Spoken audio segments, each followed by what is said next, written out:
Again, the many are more incorruptible than the few. They are like a greater quantity of water, which is less easily corruptible than a little.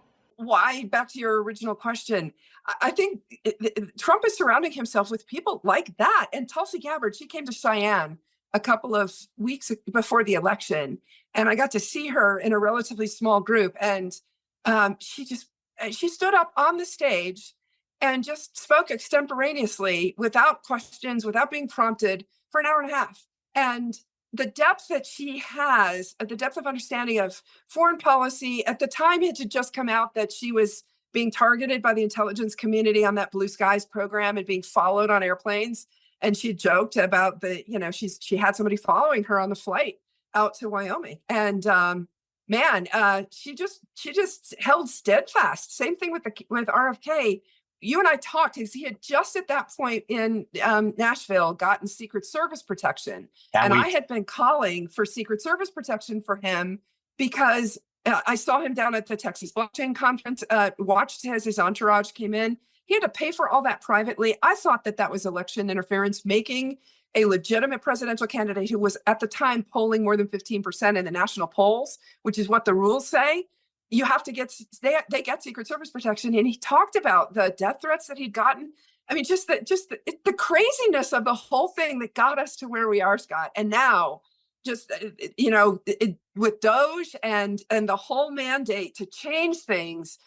But our sector is being targeted. There's one last rampage, to use a phrase that one of the insiders in DC told me, that this crew of Warrenites at the federal banking agencies and the SEC is going on one last rampage against our space. And I'm seeing it. It's happening. Caitlin Long is a well-connected individual, and she says her sources in Washington are saying there's going to be one last crackdown in the crypto space. Now, this can explain why Brad Garlinghouse was recently debanked. He explains that this is all coming from Elizabeth Warren. As a matter of fact, she says Warrenites, which is a way to say that these regulators, these rogue regulators and bureaucrats, are working directly for Elizabeth Warren in order to stomp out crypto. Tulsi Gabbard revealed that she was being followed by intelligence agencies. Her favorite. Well, let's see. I will point out a fact that the attorney in the Loper Bright case that got the Chevron deference doctrine overturned submitted an amicus brief in our case. I remember. On our side, we have 3 former solicitors general on our side in our case, including the one who will be doing oral argument on January 21st, the day after Inauguration Day. But specifically, Paul Clement is the attorney in Loper Bright. He submitted an amicus brief.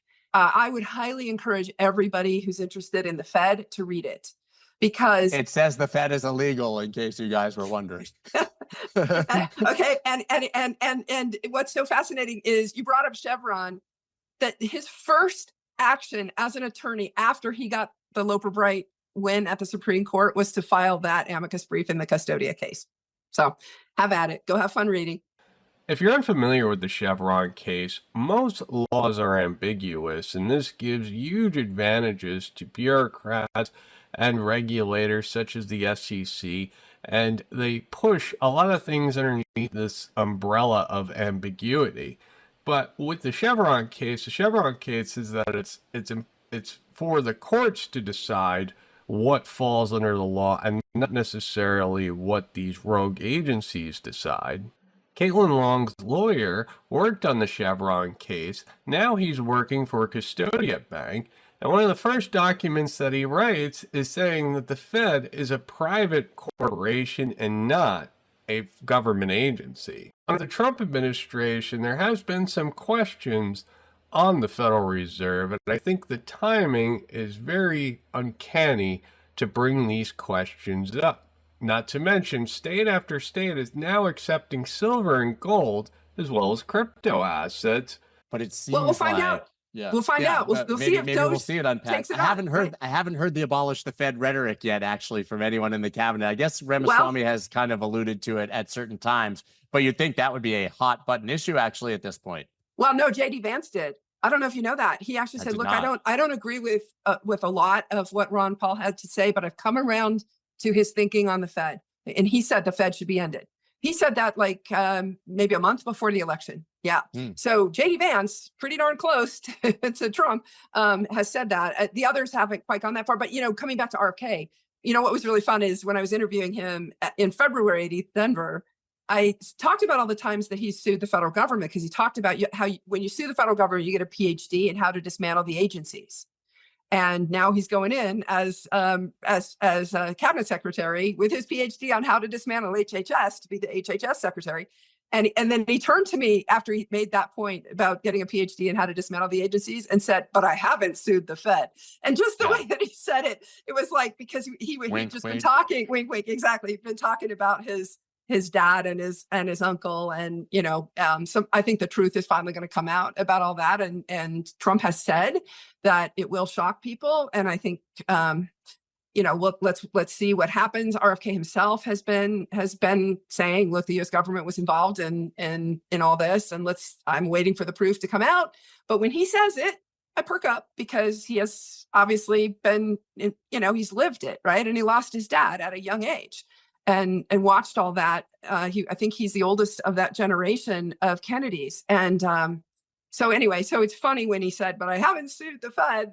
So he said that, and you and I happen to have had conversations with his team and him in advance of our actual interview, when trying to distill it down to 45 minutes or whatever we had on stage. But he's well aware of how corrupt or how misaligned the incentives are of the Fed system. And he said, listen, if I could say this without being taken out like the rest of my family, he said that to us. He said that. He did. Yeah, he said, I would say abolish the Fed, but I want to live till tomorrow. Does it really surprise anyone with all of the corruption that we've seen, all of the dirty tricks that the SEC has played, lawmakers have played? It shouldn't surprise anyone. There is a ton of money at stake, literally a ton of money. All assets can be tokenized. It doesn't have to be banks anymore. All of this can be decentralized. There's no reason to have third-party intermediaries. And these are huge businesses. If you were able to wipe out all these huge businesses and pass the savings on to the consumer, the world would be a better place. However, this is why there is so much of a fight, because there's so much money at risk, and RFK knows it. In one of his recent interviews, he said that most of his net worth is in Bitcoin. Bitcoin. Oh, it's not such a far-fetched idea, because countries like the BRICS nations are already experimenting with that idea, and China's been talking about it with their own digital commodity. So the notion of a stockpile, and I would ask the question, does it need to be limited to Bitcoin? Maybe it might be limited to other digital commodities like Ethereum, like XRP or others, but we can explore that. Like Ethereum, like XRP or others, but we can explore that. But I think the notion of a stockpile makes a lot of sense. In fact, nations like the United States, nations like China stockpile commodities all the time. We stockpile petroleum. China stockpiles soybeans. They stockpile rebar. They stockpile copper. So commodities are stockpiled by nations all the time. And we should be, and President Trump is absolutely right to be thinking about a stockpile of digital commodities. And we're absolutely right to be thinking about, I'll give you one other factor. I don't have the exact numbers, but back in 2018, the average price of a home in the United States was something like $240,000. And that would have cost you something like 200 or 300 Bitcoin. Today, the average price of a home in America is $460 something, and that will cost you, 5 Bitcoin. Pretty amazing when you think about how a digital commodity has been able to maintain, in fact, enhance its value, while unfortunately our dollar, of which we've done so much printing over the last few years, has lost its value. So we may get to a point where we may need that digital commodity like a Bitcoin or others to once again stabilize the dollar to protect its monetary value. So why would you need something like a strategic reserve for Ethereum or XRP? Well, in the Caitlin Long interview, she spoke about approved integrators, and these are Finastra, ACI, Earthport. these are the integrators that give the technology for the Fed master accounts for the Fed window. And Ripple is partnered with all of these approved integrators, and you have to wonder if the Fed isn't overthrown, if the status quo continues, if XRP will be the payment protocol of choice by the Federal Reserve. Central banks are always looking for safe things. They want the older technologies. They want technologies that are not going to be vaporware. They want to make sure that the technology is battle tested. And that's what the XRP ledger is. It's been battle tested. It's been around forever. There's been billions of dollars in wealth on the XRP ledger for a very long time, and it's never been hacked. Christian Carlo was once head of the CFTC. He's been rumored that he will be the head of the SEC under the Trump administration. And he's saying that it definitely makes sense to have a strategic reserve of Bitcoin as well as other key assets. And he also mentions that this isn't new. We see this with commodities such as oil or aluminum or copper, or whatever. And it makes a lot of sense, especially if XRP plays a role in any type of payment infrastructure or in the financial system as a whole.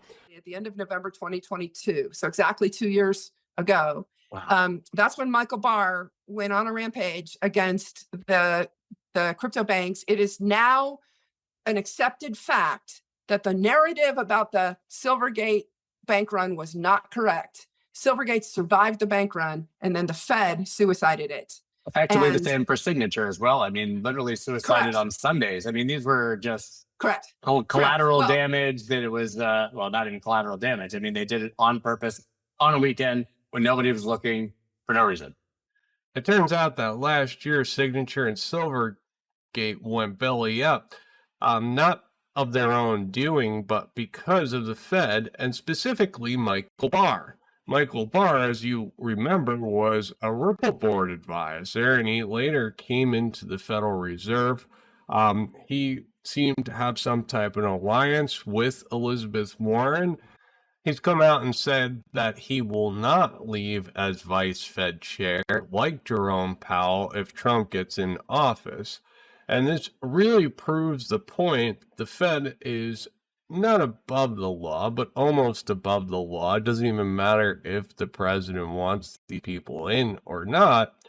They're saying they are insulated from the president, and you have to wonder how all of this plays out, especially with the anti-Fed rhetoric.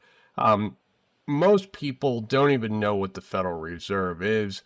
If the masses were educated about the Federal Reserve and they realized that the Fed was pretty much a big Ponzi scheme and a way to enslave the masses with debt, you have to wonder if it would be popular to have the Fed at all. So a lack of transparency results in distrust and a deep sense of insecurity. Thanks, everyone. I hope you enjoyed the show. Please take a moment to like and subscribe. If you enjoy content like this, please consider joining my Patreon or my Ghost site, dmjr.ghost.io.